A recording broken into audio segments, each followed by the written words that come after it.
today's Top Boxing News.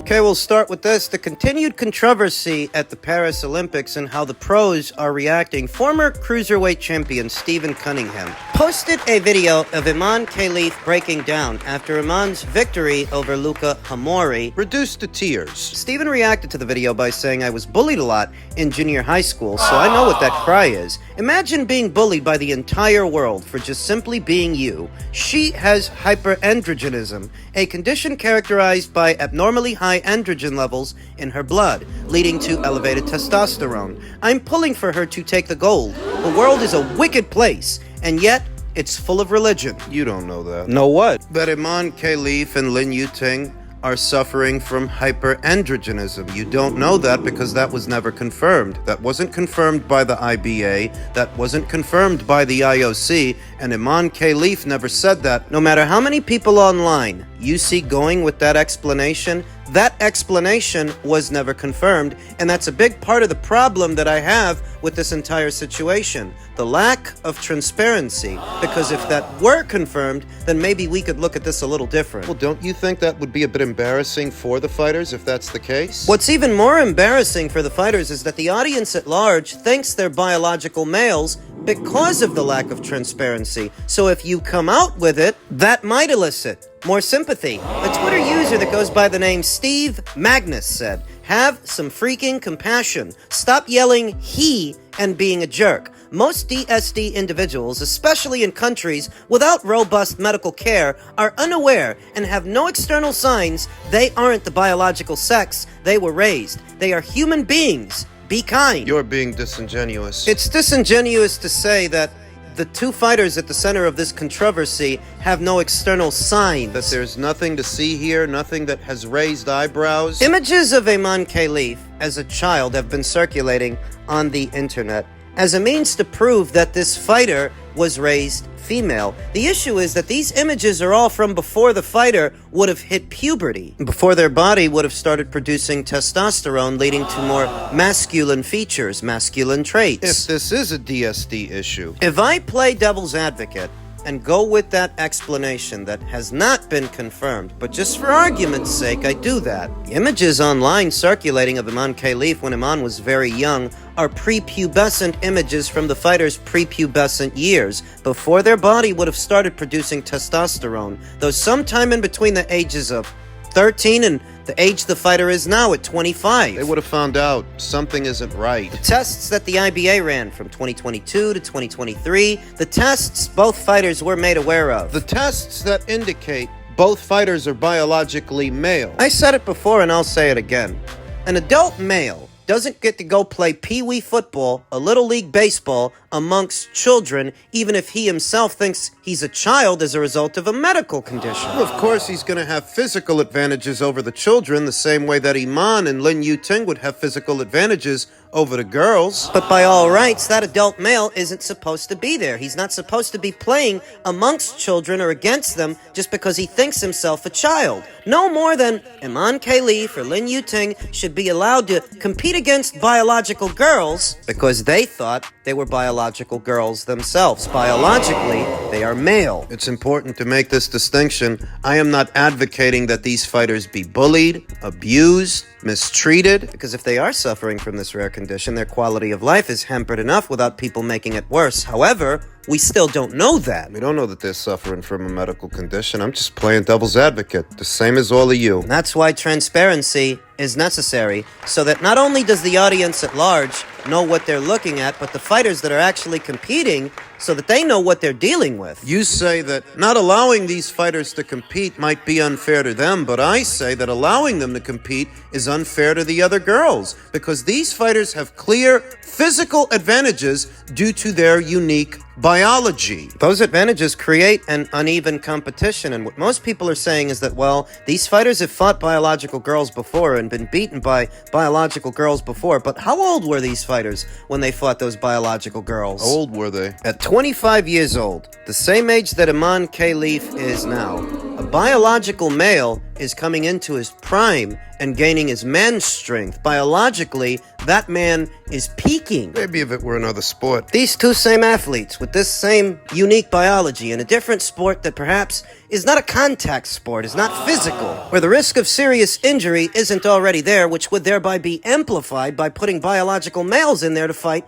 biological females. You don't think you're exaggerating? They haven't killed anybody. Do you want to wait until one of them do? Is that what it's going to take for you to get the message? Do you remember what happened to the now late Jeanette Zapata at the hands of Marie-Pierre Huel in Canada? She died. Do you remember what happened to Phoenix Ayala in Scotland at the hands of Hannah Rankin? She almost died. Those fights, the both of them, biological female versus biological female, how much more risky does it become when you add a biological male to the equation? This ain't baseball. Basketball, volleyball, golf, this ain't that kind of sport. This is arguably the most dangerous sport in the world. People are acting like they don't understand that. Like the feelings of the few are more important than the safety of the many. I don't look at it that way. The dangerous precedent that this sets, knowing what you know and looking the other way, if this is a DSD situation and you knew, irrespective of these two fighters' uniqueness and the nuances of their biology, the girls fighting them May as well be in there with guys. with males, because biologically, that's what these two are. And you want to allow this. You want to promote this for what? A feel-good story? This is why I don't lead with emotion. Or any human interest story that's intended to compromise my judgment and cloud it, pulling at my heartstrings, sympathy for one at the expense of the many. I'm not proposing that these athletes be abused, demoralized, or demeaned. I'm just saying this isn't safe. Not proposing they be dehumanized, but for you to allow this, it sets a dangerous precedent moving forward to where somebody could get seriously hurt using this as a precedent. Yeah, but getting hurt in boxing is an occupational hazard. Doesn't that come with the territory? Yes, it does, and that's under normal circumstances. You go playing around with something like this, that risk increases. I'm sorry, but I don't think this should be allowed. It should have never been allowed. It's just my 2 cents. Would you make of Crawford's performance against Madrimov? For me, I think he lost. He lost the fight or draw. Okay. Or could be in the other side. Let's give Terence Crawford the last 4 rounds. Let's give Terence Crawford 3 of the last 4 rounds on the other card. It's like, of course, it's not a robbery. It was a very, very close fight. How'd you have it? 115, 113 Madrimov. Do I agree with Canelo Alvarez's evaluation of the fight? Not really. I didn't see a draw. I saw it 7-5 in Terence Crawford's favor. That's how I saw it, the way Eddie Hearn saw it. Thanks Madrimov won. Thinks his guy won. Terence Crawford, via his Instagram stories, asked, "What's wrong, Eddie Hearn?" To which Eddie Hearn replied, "I was simply mesmerized with how easy Madrimov hit you with the right hand all night in just his 11th pro fight." He's not wrong there. Israel Madrimov landed the right hand on Terence Crawford several times, in part because Terence was fighting out of the southpaw stance, which makes him more susceptible to that punch. He looked human. More than usual, more so than usual, but do I think he lost? No, I don't think he lost. Does Eddie Hearn? Yeah, but what do you expect him to say? Of course he's gonna say he thinks his guy won a close and competitive fight. And Canelo, what do you expect him to say? Terence Crawford is one of many fighters that regularly name drops him, so that's just Canelo's way of ribbing him. All's fair in love and war between Terence and Canelo, love and war between Terence and Eddie. Terence, who responded to Eddie by saying 5-0 against Matchroom. And Eddie ain't shit at darts. You better be thanking Turkey Alalshikh for keeping you and these other clowns in business. Turkey only cares about what's best for the fighters and the fans, not the people who have been destroying the sport. Let the haters hate. Either fighter loses or leaves you. Appreciate greatness, Edward. No, I don't think that's a fair criticism either. That, what, Eddie Hearn or Matchroom has been destroying the sport? Are you aware that before you and all these other guys jumped on the Saudi bandwagon, it was Matchroom doing shows in Saudi Arabia? Joshua versus Ruiz too. Joshua versus Usyk too. Matchroom helped to open up that market, and what opportunities are coming out of that region of the world, and what interest is coming out of that region of the world. Eddie is far from destroying boxing or hurting boxing. You must be talking about the American promoters.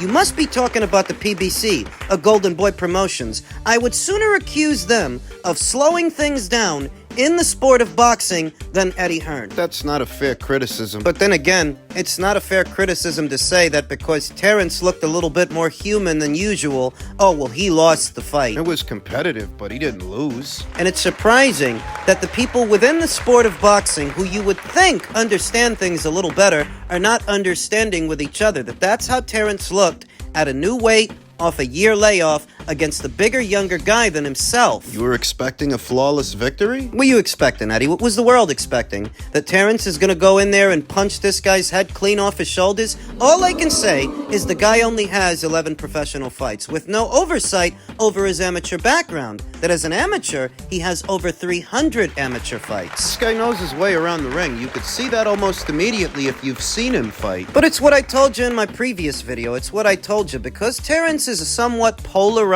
fighter, by separate factions of fans, the moment that he looks less than spectacular, right? The moment he looks human, right? They're waiting to tear him down. You guys get carried away too easy. Way too carried away, too easy. Now I'm hearing people say that Terence better avoid Virgil Ortiz. He better stay away from Virgil Ortiz, when last I checked, Virgil Ortiz is the one who stayed away from him. And that was exposed by the WBO, that the fight was offered to Virgil 2 times and he turned him down both times. What the hell are you talking about? You're thinking that was then and this is now. That's what you're thinking. Let them make a fight between Terence Crawford and Virgil Ortiz. I got Terence knocking out Virgil. What? Yeah, I think Terence knocks him out. I don't care about what you and Virgil have in common.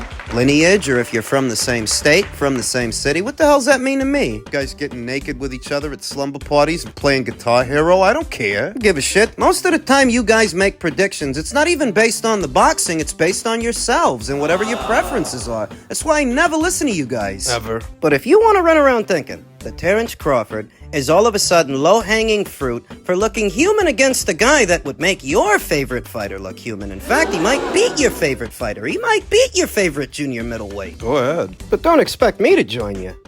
Elsewhere in the world of boxing, I'm sure most of you have heard by now that His Excellency Mr. Turki Alalshikh released a lengthy statement that reads, "Just wrapped up an important meeting now with my team, planning for the upcoming fights that we will make through this year and the next one. I decided to disregard the Canelo fight, as I don't want it anymore. Instead, I will be focusing for the U.S. market with bigger fights, especially for the legend, Terence Crawford. Additionally, I will support making fights for Boots, Haney, Shakur, Ortiz, Henderson, Benavidez, Zepeda, and more. Regarding Tim Tszyu, there's something unclear with the communications from his team and our team, so I believe we will reconsider his situation. And for the rest of the world, definitely. I am focusing on Riyadh season card, Wembley edition, 21st of September, AJ versus Dubois, and depending on the results and the results of Riyadh season's opening card, Bivol versus Beterbiev, on the 12th of October, I will build the card for the rematch of Fury versus Usyk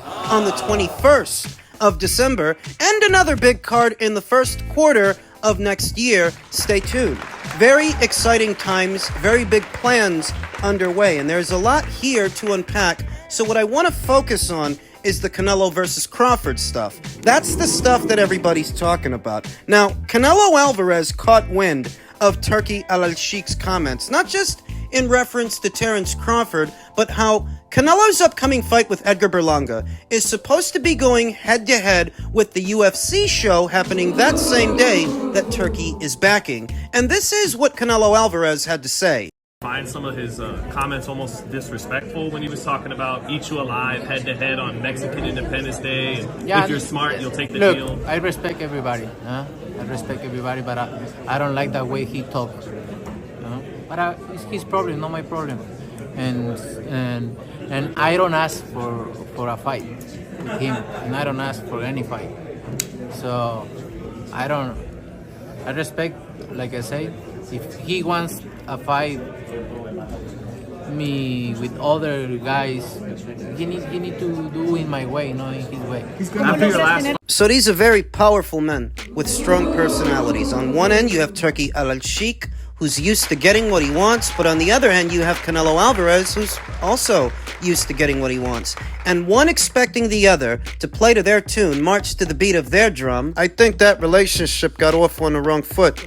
Turki Alalshikh saying that the UFC show would eat Canelo Alvarez's show, that they would eat him. Well, that's not how you want to start a working relationship with someone if you do want to work with someone. It's tantamount to saying that you're working against that person, that fighter, and you're trying to eclipse what they're doing. Now, in reality, I don't think the UFC's audience has anything to do with Canelo's audience, his built-in fans that spend money on his fights. I've talked about this, that mixed martial arts and boxing don't actually share a very big audience. There are hybrid fans that watch both sports, and it'll be up to those fans what they want to watch on that day, but that's not really a big pool of people, so big that you can actually eclipse and thereby take away from Canelo's sales. It doesn't work like that. Boxing fans, the majority of them, they're going to watch boxing that day. MMA fans, they're going to watch MMA. Thus, thinking that you can use one sport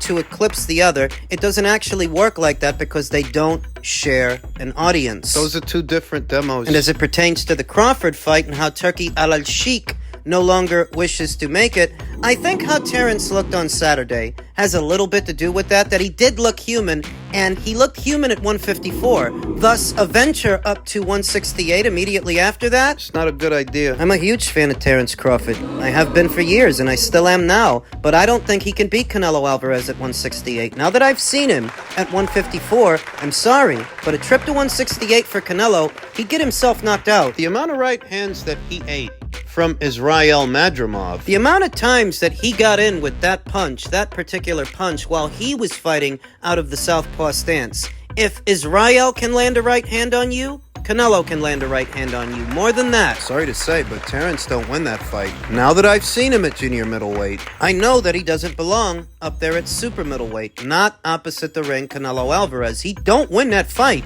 It might have been open to interpretation, speculation before, but not now. And if you're thinking he can and he does, you are grossly underestimating Canelo Alvarez. You are. maybe you don't like Canelo. But what you do and don't like about that fighter really doesn't even come into it. If you want to pretend he's not one of the best fighters in the world, if you want to pretend You can do that shit by yourself. he would knock Terence out, you don't want to hear that, but it's the truth. It's reality. And as much of a conversation as this has become the last few weeks and months, it was at Turkey Alalshikh's request and Terence Crawford's request, not Canelo Alvarez. It's the way Canelo says it is. He never asked Turkey for a fight. He never asked Turkey for anything. He's the one fighter that doesn't need to. Because it's his way or the highway. Doesn't need Turkey to get him a big bag. He can get that on his own.